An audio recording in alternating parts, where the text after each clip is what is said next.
Welcome to another video. So I was reluctant in talking about this. However, I found it so intriguing, the results that I had produced, that I am hesitant in sharing this.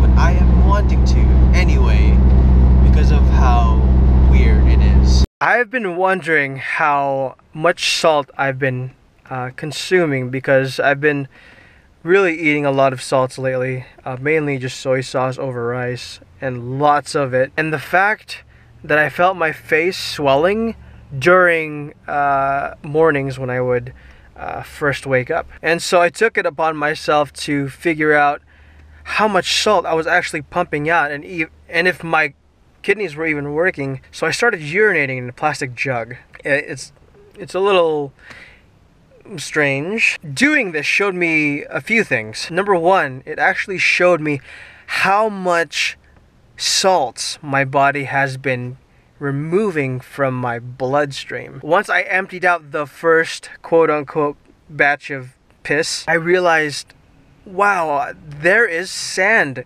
in my urine, because as soon as I emptied out the bottle, I saw little specks of like rocks, almost like pebbles. And so that got me interested in pursuing this, and so I urinated for about 1 month, and these are the results that I got. Now mind you, I haven't been keeping track of how many times I've emptied this out, but it's probably close to 20 times or so this month. Don't quote me on that. I have been emptying it out for quite some time.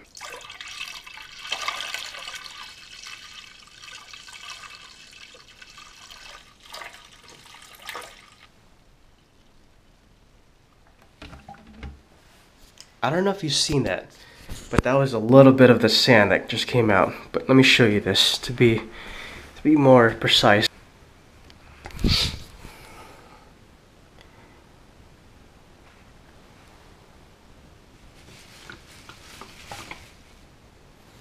That's sand. That is not even sand. That's little bits of salt.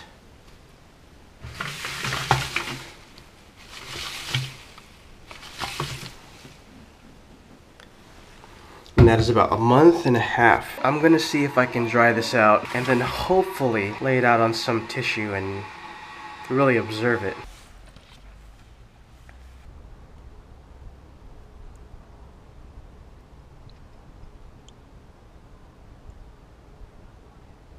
There's a little bit of sand in there, in all of the liquid that I'm pouring out. So that's what I actually want to save, is the sand, and show you guys exactly how much crud and sodium, physical crap that's in your urine that your body's trying to push out. There's the gross part right here.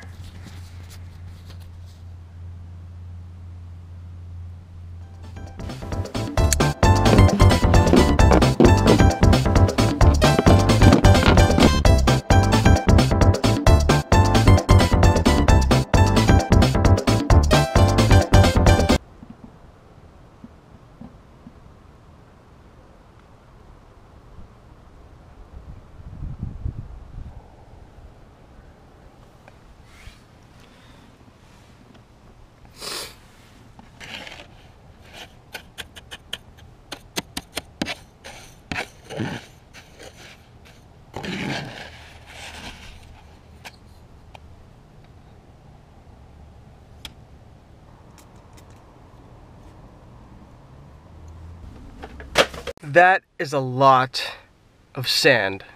A lot of crap that's in the urine that I'm peeing out. And mind you, I practice the vegan lifestyle. However, I do consume a lot of soy sauce, which a couple days back I have promised myself to not consume as much. I still have a little bit, maybe a tablespoon's worth every meal or something like that, which is only 1 meal. But wow, that was probably one of the nastiest experiments I've done. Stay tuned for some more. All right, we're out here on a beautiful Tuesday morning in the skate park. I'm gonna be showing a little bit of love to my backside tail slides, so hopefully it'll show a little bit of love back to me.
Alright, ladies and gents, didn't manage to get that backside tail slide on the ledge, but that's alright, because you don't give up. Now I want to talk a little bit about tricks and how they relate to you as a skateboarder, and also how it relates to business. Just the overall aspect of how closely it ties to you potentially turning into either a professional skateboarder or whatnot. If you've been skating for a number of years, you start to see the correlations with investing in yourself via investing on skateboards and investing your time in learning tricks. Now with business, really you have to put all of your energy into it, and there will be times when you feel like giving up because either the trick isn't happening for you, or you feel like there's not a lot of determination or motivation or discipline even to continue forward. And in my eyes, that's where a lot of businesses fail. Although they are, say, financially failing, at that point that's all they can see is fail, and so they just give up. But if you just continue and continue and continue to push, eventually things will start happening for you. So how this ties into skateboarding is basically you have a skateboard and you're trying to develop yourself as a skateboarder. You invested all this time and all this money and all this effort into becoming good. And, you know, having fun in the process, obviously. So you reach a point to where you're good, but you're not as good as you're wanting to be. And it's taken you like 2 years and still no progress. You're trying to learn a bunch of tricks. You've reached plateaus and you're like plateauing on a lot of the tricks that you're learning. You feel like you want to give up, you know? And at that point, that's when it makes or breaks you. That decision of giving up is what breaks a lot of skateboarders or businesses, and they stop trying. Not in the aspects of trying to be a pro skater, but I'm saying just skating in general. Now I'm not gonna lie, a lot of us, actually all of us as skateboarders dream of becoming professional at this game, and what a bonus that would be. But in the end, it's all about fun. The reason why that is that skateboarding being fun is gonna push through those hard times. It's gonna push through all the negative growth of a so-called business. You are the business. As a skateboarder, you are your own independent contractor. And so you're constantly pushing yourself to try to make things happen. It's not that businesses tend to have, say, quote-unquote bad products. People do have decent products or styles or, you know, skateboarding abilities that people would pay to watch, if that makes sense. I've seen a lot of skateboarders in my skateboarding career who have given up solely for the reason that they feel like they're not going to turn pro, or they get hurt real bad and they decide, I'm not going to do it again, it's just going to make it worse for me. And granted, they're justifying the idea that it's not worth it, but in essence, you know, it really is. Like for me, for example, like I'm not professional. I'm not a professional skateboarder. I go through about my ways of making money via skateboarding and all the other things that I like to do, and as long as I'm following my passions and the things that I love doing, aka skateboarding, there's always going to be ways of providing food on the table and a house to live in. So keep working on it. Oh my goodness, I hit another bird. I looked and I didn't think I was gonna hit it, but I hit another dang bird. They always fly here. Those birds always fly really low to the ground, and they fly at the worst possible time when a car is crossing. I tried to swerve out of the way. I ended up hitting another bird, and I looked back in the rear view mirror and I saw a bunch of feathers. So right now I'm picking up my daughter from her school, and so I gotta check. I know, I'm pretty sure I hit it because I heard a small little thud.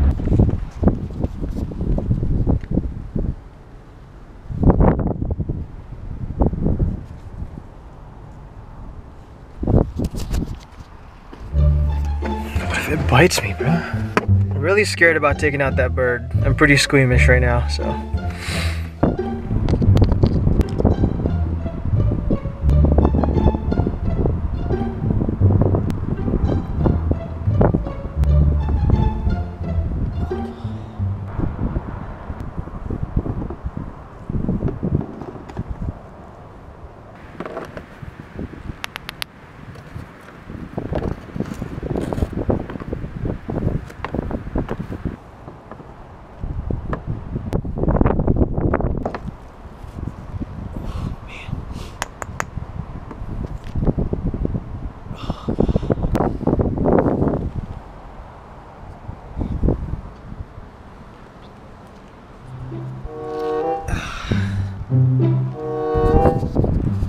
Gosh, dead bird on my head.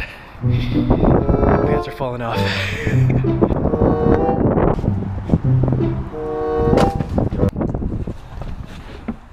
Oh man, that was rough.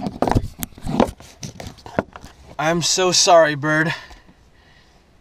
Please forgive me.